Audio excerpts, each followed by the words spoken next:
Hello children, hope you all are doing very good. This is Sangeeta.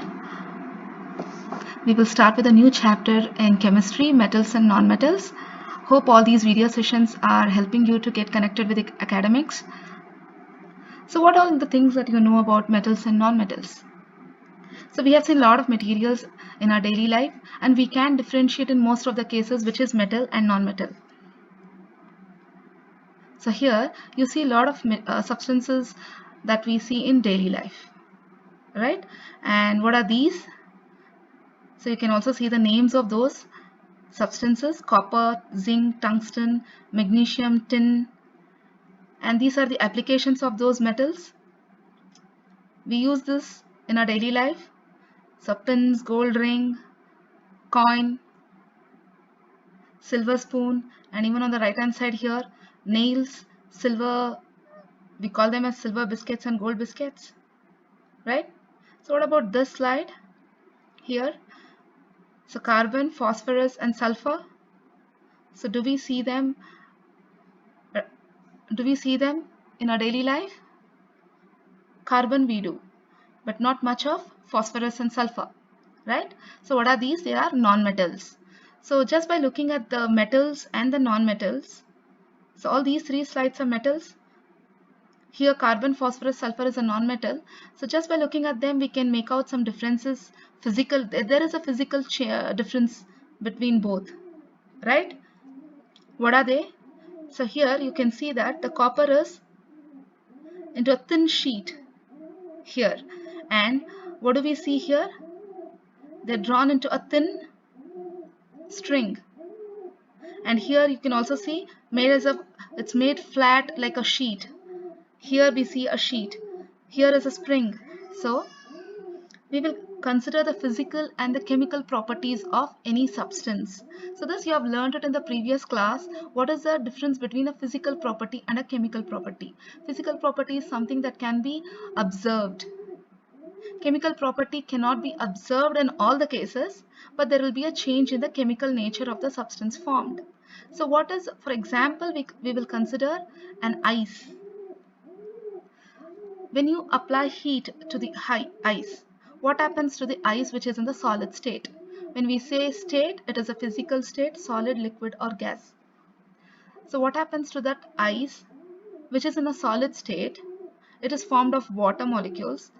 What happens when a heat is applied to it? It melts into a liquid state, and then when we continue to apply heat, it evaporates and gets converted to gaseous form. That is steam. It steams out. So what happens to the ice which was in solid? It's now in a gaseous state. So there will be a change in the state. In a physical property, there will be a change in the state, that is solid, liquid or gas. There can be a change. But what happens to the chemical nature? Ice also has water, and steam also, there is a water. There is no change in the chemical nature of the substance. And is it reversible? From the steam, can we get back ice? Yes, by condensation we can get it back. So physical property is something where the substance undergo a change in state but does not change in the chemical nature. What about the chemical property? A substance which undergoes a chemical property is called as chemical reaction, and the chemical nature of the substance change. A new product will be formed, and it is irreversible. For example, we can consider iron rust. When an iron nail is getting rusted, iron oxide will be formed, and the one layer of the iron is turned to a rust. So we cannot get back that layer again. So, and that rust is a chemical substance called as iron oxide. So it's a new substance. Iron is now changed to iron oxide, right? Therefore, this is what is chemical property. So now we will consider the physical properties of a metal and a non-metal. So what are the physical properties that we see in a metal and a non-metal? Is malleability. Malleability is nothing but where the metals can be beaten into thin sheets. So you can think about examples where you see in a daily life, all the kitchen utensils, the plates that we use, they are all drawn into sheets, right? They are all beaten into sheets. So that is called as a malleable property. We say that metals are malleable.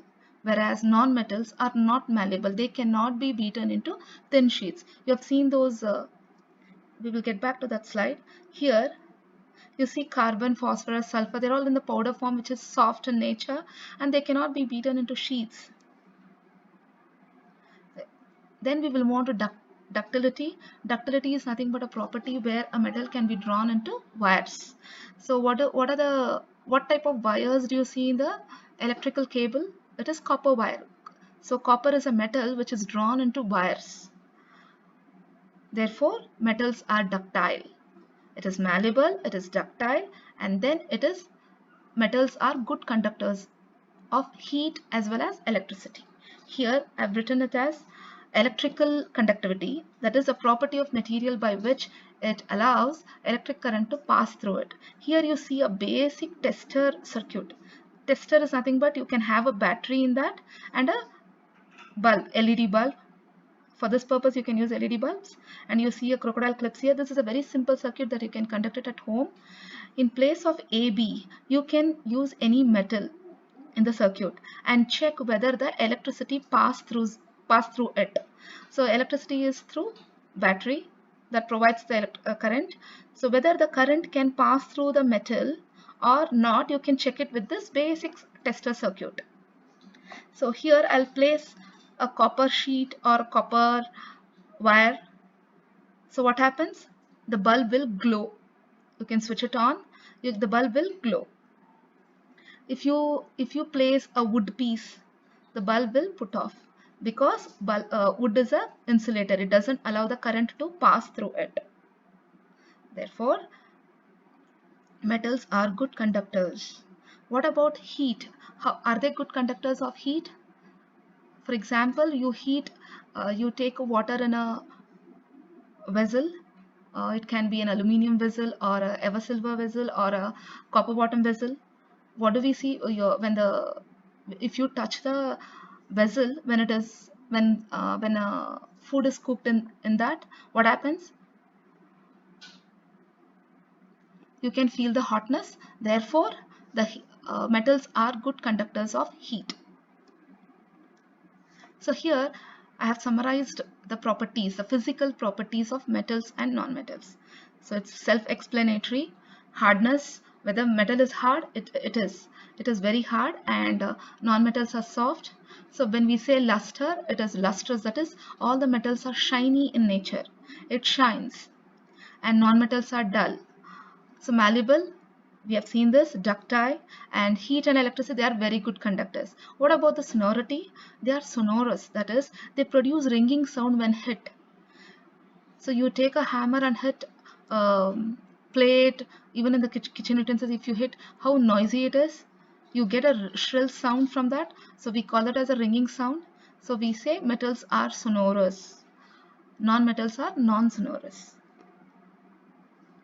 So these are the physical properties. That is, it can be observed physically. And we will now move on to chemical properties. Chemical properties are divided into five sections, and we will take up each one of them in detail. Reaction with oxygen. What happens when metals react with oxygen? It combines with oxygen to form metal oxides. And the oxide which is formed, the product, is basic in nature. That means it behaves like a base. So we all know acid and base that you learned in the previous class, right? So acid and base, you know what is a base. So that is what is called as basic in nature. The metal oxide which is formed as a product behaves like a base. So for example, so we have discussed on iron rust, right? So what happens when an iron nail is rusted? Iron nail is here rusted. When we say it is combining with the atmospheric oxygen. Atmospheric oxygen is nothing but O2, and there should be water content in the air, so it gets rusted and forms ferric oxide. And this dot H2O is nothing but it also has a water molecule in it. Okay, so chemically what is iron rust? If you are asked, you should say it is ferric oxide. What happens to the iron?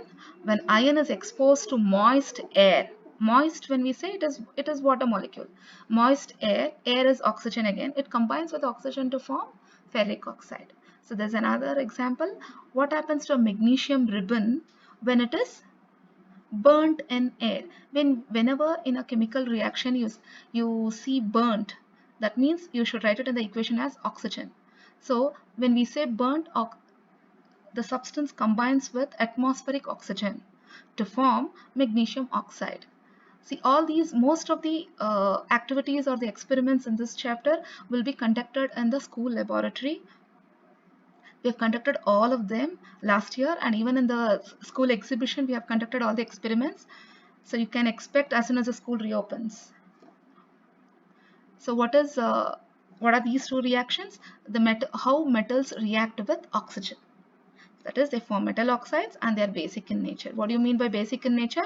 This magnesium oxide behaves like a base. How can you test ferric oxide, magnesium, whether they are base, whether they behave like base or acid? We have seen many methods. One of the method is with a litmus paper, right? When you use a red litmus to test whether it is a base or an acid, if it turns to blue color, you can say that the substance is basic in nature. It behaves like a base.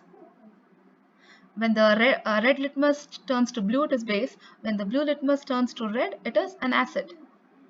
So coming to nonmetals, nonmetals combine with oxygen to form oxides, and they are generally acidic in nature. There are exceptions, but generally they are acidic in nature. So that is, when you test the oxide which is formed, a non-metallic oxide, you test it for its nature, whether it is acid or a base. Blue litmus paper will turn to red in this case, in the nonmetals case. So there is a picture on the right hand side. What do you see there? A sulfur which is taken in a spoon and it is burnt. Sulfur is yellow in color. This is available in our lab. We conducted this last year. So take a spoonful of sulfur and burn it. What happens when you heat them? What happens? You will see a beautiful blue color flame coming out, and that is nothing but sulfur dioxide gas, which is giving a blue color. Okay, so we can test this whether it is acidic in nature or not by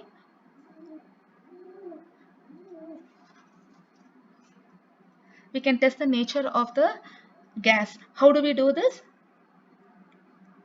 We can add water. We can make this as a solution, sulfur dioxide. We can pass it through the water so it becomes a solution, and then take it in a container and use litmus paper. And here we can use both the litmus papers, red and blue, and check for its property whether it is acidic or basic. We can see that blue litmus paper will turn to red, therefore it is acidic in nature. As it is, sulfur dioxide cannot be tested, so it should be in an aqueous form, in a water form, or a liquid form to test its acidic nature. Okay, so this is the reaction with oxygen. So now we will see how metals react with water. Metals, so here you see it's really vigorous. You can see that sodium and water, they react vigorously with water. Therefore they are always kept in kerosene. Not only sodium, even the potassium, they react vigorously with oxygen and water. Hence they are stored in kerosene. Nonmetals do not react with water, but they are reactive in air. For example, phosphorus.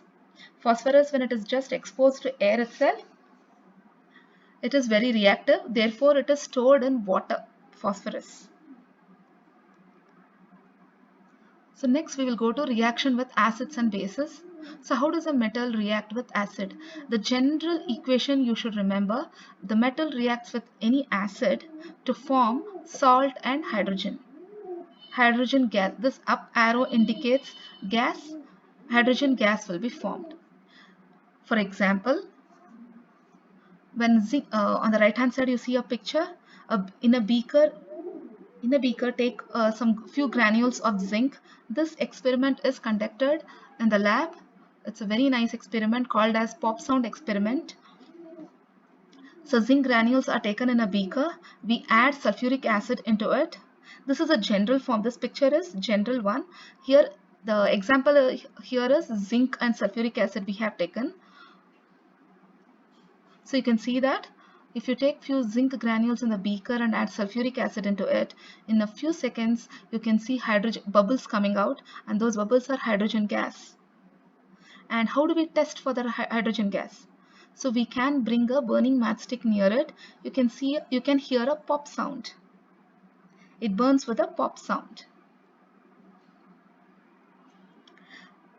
And similarly, metals react with base to form a respective salt and hydrogen gas. Acid and base reacts similarly with metals. That is, it forms a salt and a hydrogen gas. Here the salt in this case is zinc sulfate and the hydrogen gas is liberated. Non-metals do not react with acids, but they react with bases. They are very complex, which cannot be conducted here. Okay, now we will move on to the displacement reactions. The very interesting displacement reactions which was conducted again last year. We have taken this example itself, that is, when an iron nail is immersed in a copper sulfate solution, what happens to that solution? We all know that copper sulfate is blue in color. What happens to the color? It changes to greenish, and then the nail gets deposited with a reddish brown color of copper. What is this actually happening? This is a chemical reaction in which more reactive elements displace less reactive element from its compound. This is called as displacement. So from the name displacement, what do we understand? Iron plus copper sulfate. You see that iron is more reactive than copper. Therefore, this iron comes in place of copper. That is, it removes the coppers from its compound. The compound here is copper sulfate. The copper is separated out and iron is coming in place of copper, right? So we call that as displacement. The iron has displaced copper from its compound. Compound is copper sulfate. But it cannot happen the other way. That is, a less reactive element cannot displace a more reactive element. So this is another example where zinc and copper sulfate reacts. Zinc is more reactive than copper. Therefore, zinc will displace copper from its compound copper sulfate. You can see that zinc sulfate and copper is formed. Similarly, in place of iron nail, if you use zinc, we can see the deposits of copper. Here you see that reactivity series have given it as reactivity series. Zinc is greater than iron, greater than, you see a greater than symbol here, than copper. That means zinc is more reactive than iron and iron is more reactive than copper. So the displacement reactions can happen if in this order, but whereas in the copper, iron and zinc order it cannot happen. That is, if you use copper in place of zinc and zinc sulfate, so the displacement cannot happen because the less reactive elements are not capable enough to displace more reactive element from its compound. So this is clear. We can see that Fe is coming in place of copper and copper is displaced. Here zinc is coming in place of copper and copper is displaced. The deposition is because of that copper. Because the solution is losing copper, the blue color is gone. The blue color is basically because of the copper sulfate. Once the copper comes out and deposits on the nail, the solution has no more copper in it, therefore it is greenish in color.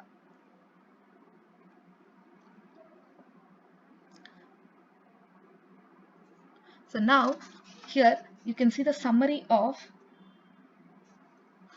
metals and non-metals, their applications. Where are the metals and non-metals used? You know most of them in the machinery and automobiles, cooking utensils, aeroplanes, trains, satellites, industrial gadgets, water boilers.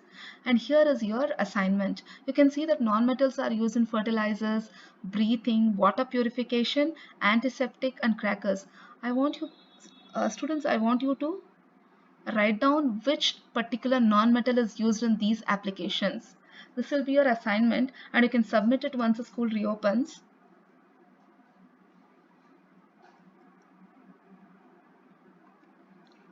So there are some amazing facts also about metals and non-metals. So in human body, the metal that is formed, there are many metals, not just iron, even magnesium is found. So iron is found. Where is iron found in human body? It is in hemoglobin. It is in the form of hemo. It is hemoglobin. And in plants, where is a magnesium found? In what form it is? It is in the ionic form. That is Mg++ we say. So it carries actually two cations. So it is ionic form. Then in atmosphere we see non-metals like oxygen, hydrogen, nitrogen. And what are these? Metalloids. From the name itself, you can say something related to metals. So metalloids are substances which possess the properties of metals as well as non-metals. They have the properties of both metals as well as non-metals. So the examples goes silicon and germanium. Hope you have understood this chapter well, children.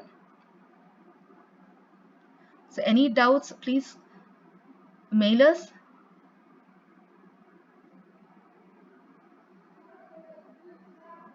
So all the reactions, all the equations that are here written here, they're all word equations. So you don't have to balance them. So for your syllabus, I think there is only word equation. So write down that. So do not just watch the video. Please maintain an unruled book for chemistry. Draw the diagrams and write down the equations and also this table, all the differences. And I have also discussed an assignment what you need to do with this slide. Here, this is an interesting one. Find out the names of the non-metals as well as the metals. Okay, children, see you in the next session. Thank you.